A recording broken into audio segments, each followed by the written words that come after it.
I think if we look at a show like The Office, which is on the one hand, an extraordinarily dysfunctional group of people who are all extraordinarily unique. And yet at the end of the day, despite all the insanity that tends to happen, they come together and actually will work together.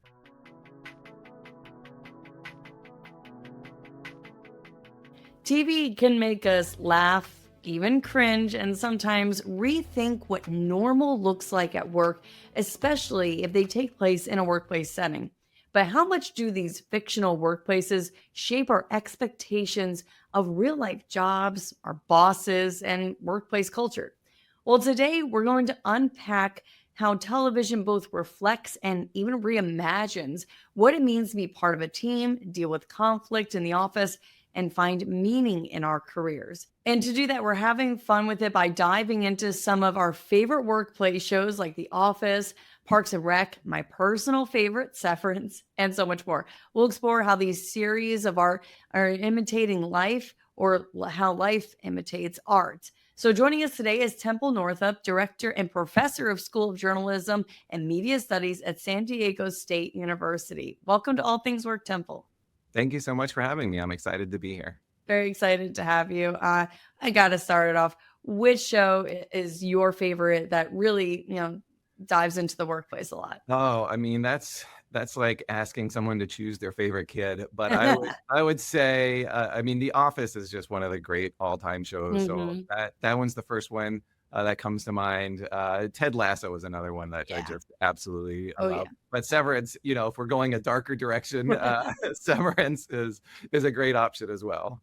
Yeah, I gotta say the lighthearted for me, Ted Lasso. I'm getting into the spinoff of The Office, Yeah. and I love Severance. It's so amazing. But we'll dive into that without Yeah. any spoilers for anybody wanting to try out these shows.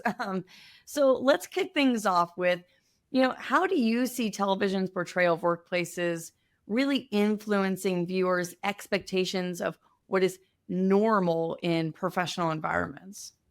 Yeah, so for those of us who study the media, there's an interesting thing that we know, which is the media influences our perceptions and understanding of the real world, including things like the workplace. And in particular, it influences our understanding of places we don't know.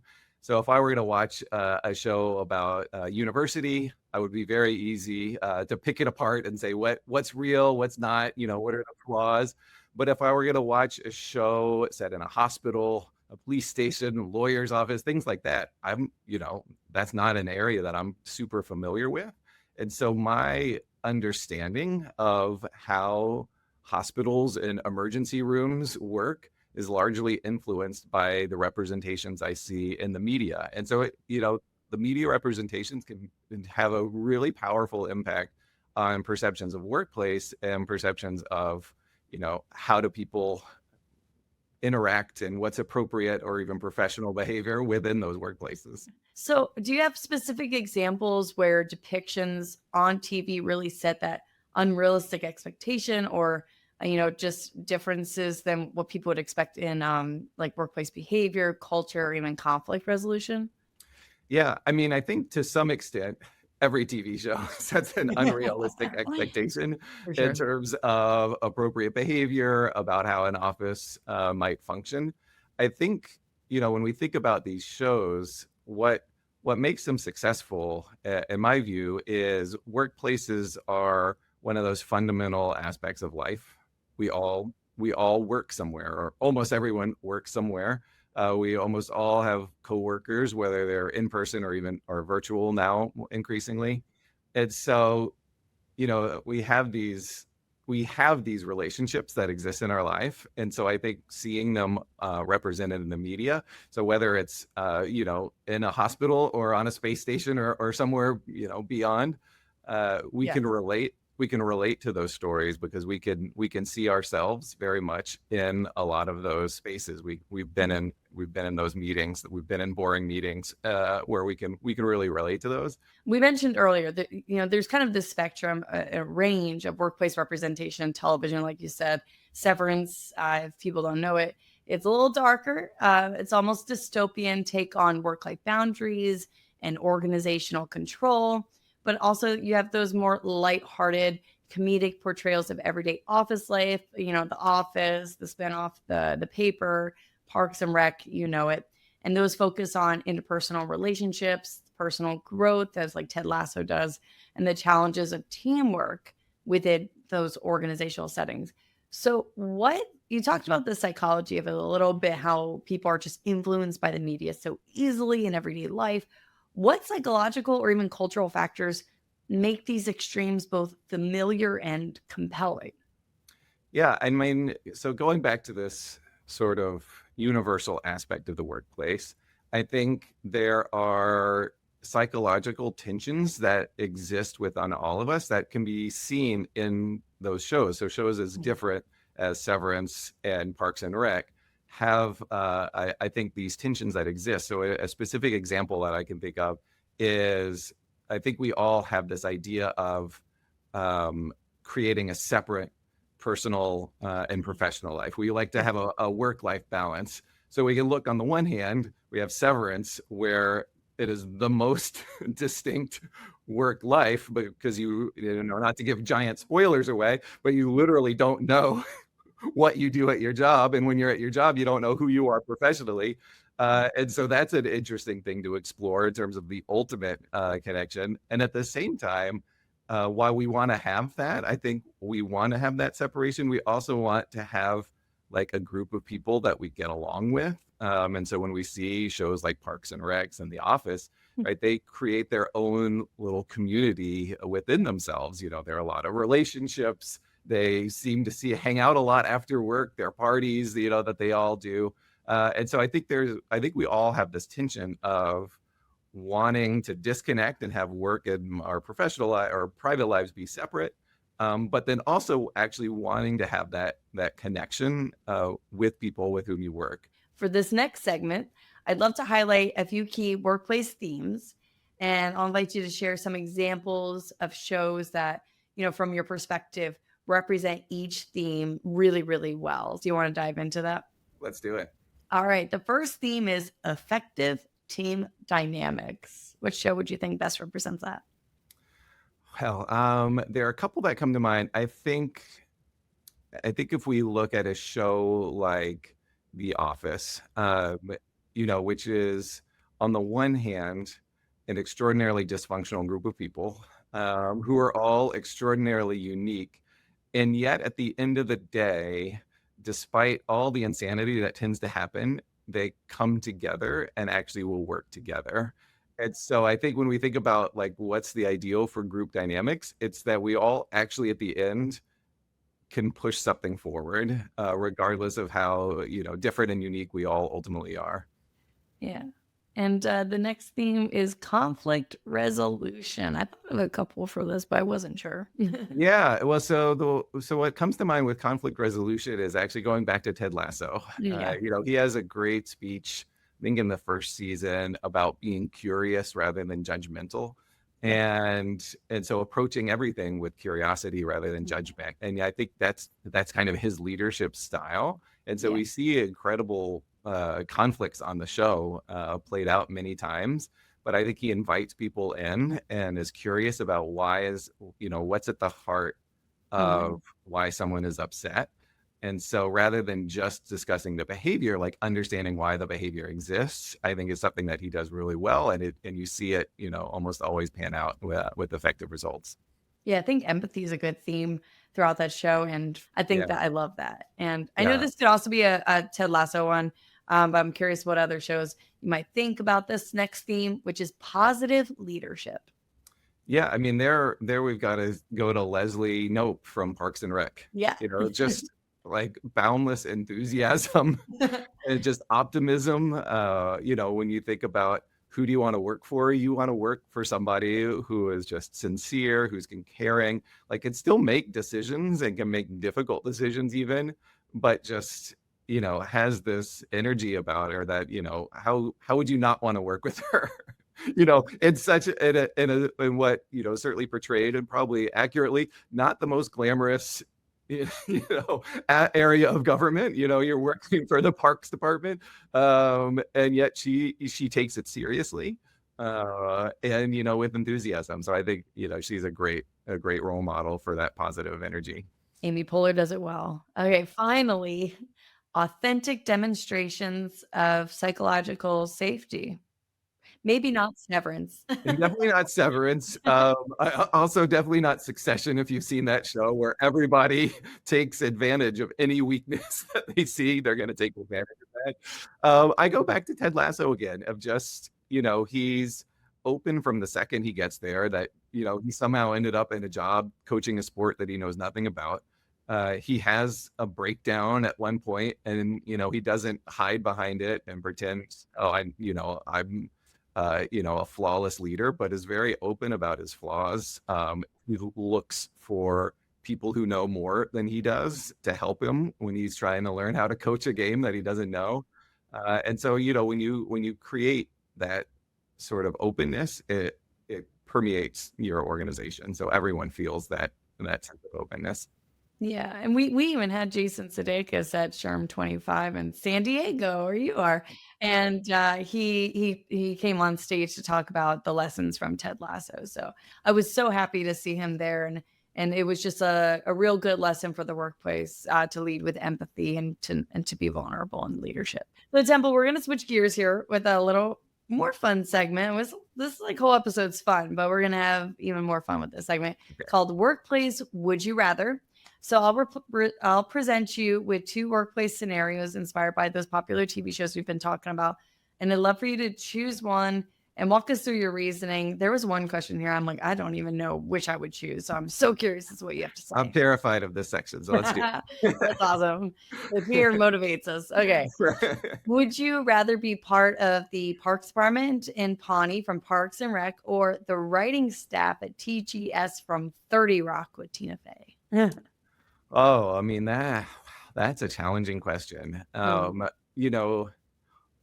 the one hand, professionally being part of 30 Rock, the show there, the fictitious, would be pretty amazing, to work on something as high profile as that. But at the same time, not the healthiest work environment. And so you might have great professional success, but I've always tended to prioritize my sort of personal satisfaction with what I do. So I think Parks and Rec as a team seems like a lot more entertaining, a lot more fun to be around. So I think I would go over there rather than 30 Rock. Awesome. So when it comes to having someone as a boss, would you rather have Dr. Cox from Scrubs in the healthcare setting, or Selena Meyer from Veep in the White House as your boss? Well, I would definitely not want Selena Meyer as a boss. Maybe not. She, again, when we're contrasting different styles, I think they play a lot of stereotypes there in terms of who politicians are, but obviously very self-interested, self-motivated, looking out for herself. So, that's not, again, when we think about healthy work environments, that's not who I would think of. And so I think I would much rather be in a hospital setting. There was much more collaboration. There was a lot more support being going on there. So I think that, again, for my personal well-being, I think I would rather be there. So this is the one that I was stumped on, because I think this is the toughest one. Would you rather work in an environment where everyone's work-life memories are separated from their real life, like in Severance? And for our audience who may not know Severance, second they enter the building, they're just a whole different part of their brain. They don't know their outside life once they're in the building and working. Or would you rather be in a workplace where personal and professional boundaries are constantly blurred, like Succession, with the whole family dynamics? That's It's a tough tough. one. That's a tough one. Because neither of those work scenarios are No. particularly good. Awesome. Because as you were talking through that, I was like, okay, well, Severance, all right, well, you could work at a good place, that's compounded by the fact that there's a lot of weird things going on. But then I was like, well, wouldn't that be depressing if you had an amazing job and then you weren't even aware of it when you left the building, and you could have this, great experience and you don't know it. Or do you work for a truly dysfunctional family that, yeah, everything is blended? I think I would probably go with Succession. I can't, I don't think I would want to have completely dissociated experiences where my work and life is quite literally different. So I think as terrible as that family is, I mean, hopefully you can find a better work environment. Maybe it doesn't have to be a family that all wants to tear each other down. But that family, it felt very real. I think we see examples of individuals and families like that. But I think I would rather work in that environment where things are blended, and just to at least have a knowledge of what I'm doing the other half of my day. Yeah, and I think that I agree with you. I think when I was looking it through, I was like, if I had to, Succession. But it really just shows us how we have to try to strike that balance of compartmentalization. Okay, so we got a couple more. Would you rather have your biggest workplace mistake aired as a cold open on The Office, or become the subject of a viral meme created by your students at Abbott Elementary? Ooh, because you're a professor too, so this might hit home for you. Yeah, and we have had things go viral that involved me actually. But I think, maybe some embarrassing moment in the office.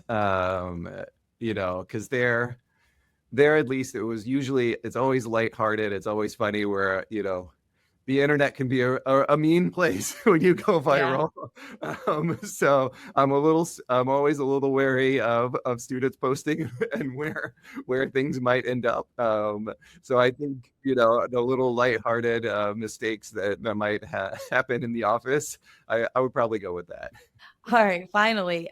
So imagine you're the employer of these three iconic TV characters. This is funny.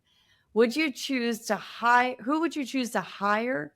Who would you choose gets fired? And who would you want to go to happy hour with? We have Leslie Nope from Parks and Rec, Dwight Schrute from The Office, and Liz Lemon from 30 Rock.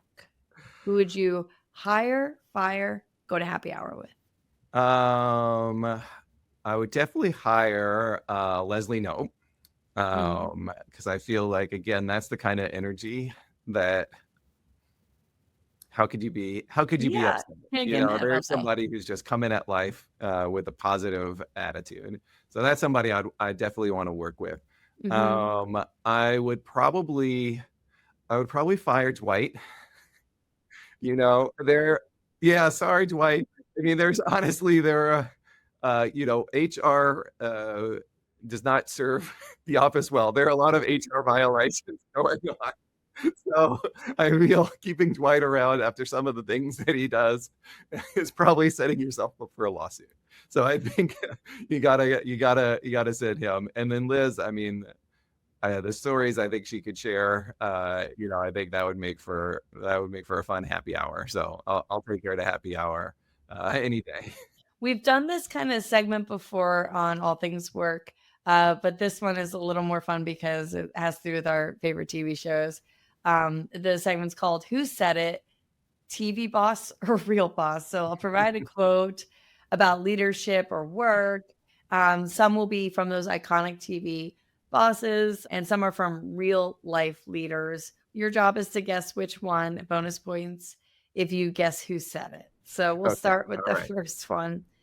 no This pressure. person says, you don't learn to walk by following rules. You learn by doing and by falling over. Ooh, wow. This is Um, tough. Yeah, this I know I'm already. I'm gonna say TV boss. My initial thought was Michael Scott, but then it almost makes too much sense. I feel like it's not ridiculous enough for yeah, Michael Scott.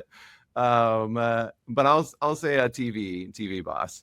the real answer is real, Oh, actually. This is wow. Richard Branson, entrepreneur and founder of Yeah. Virgin Group. Okay, so the next one is normally, if given the chance between doing something and nothing, I choose to do nothing, but I will do something if it helps someone else do nothing. I'd work all night if it meant nothing got done. I'm gonna hope that's a TV boss.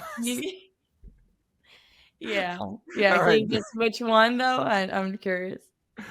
Oh wow. I'm not sure. The TV boss, Ron Swanson. They call Uh, him himself in yeah. Parks and Rec. So the next one is if you don't like what's being said, change the conversation.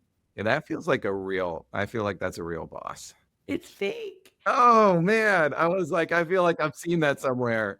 This is Don. It is pretty executive sounding. I will I say that. know that sounds. Yeah, it is Don Draper, advertising executive from Okay. Mad Men. I've Okay. never All right. seen Mad Men, but my producer Yeah, it's a Melanie great Wells show. told me It's to a watch great it. show. Okay, I But got to yeah. get into it. Okay, so the next one. I like people with their own opinions, and I like people who argue with me. It's very exhausting to be in a room full of people who just nod and smile. All right. I'm gonna go real again. We All finally right. did, Good. yes. Okay.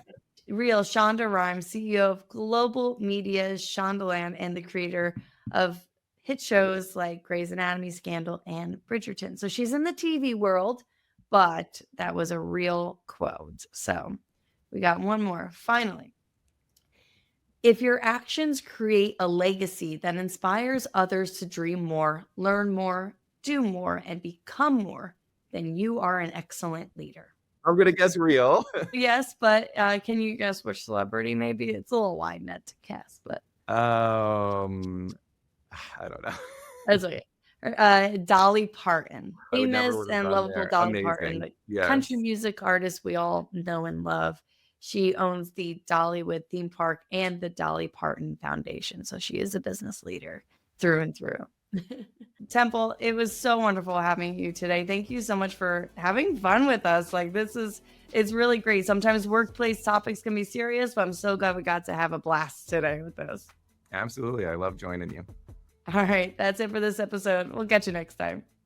If you enjoyed our conversation today, be sure to subscribe wherever you enjoy your podcast so you never miss a new episode. Also, did you know All Things Work is more than a podcast? That's right, we're also a weekly newsletter that includes in-depth articles and the latest research from SHRM to keep you in the know. Just head to shrm.org/allthingswork to sign up. Plus, follow SHRM on social media to view the latest clips and join the conversation on game-changing topics that are redefining the world of work. SHRM.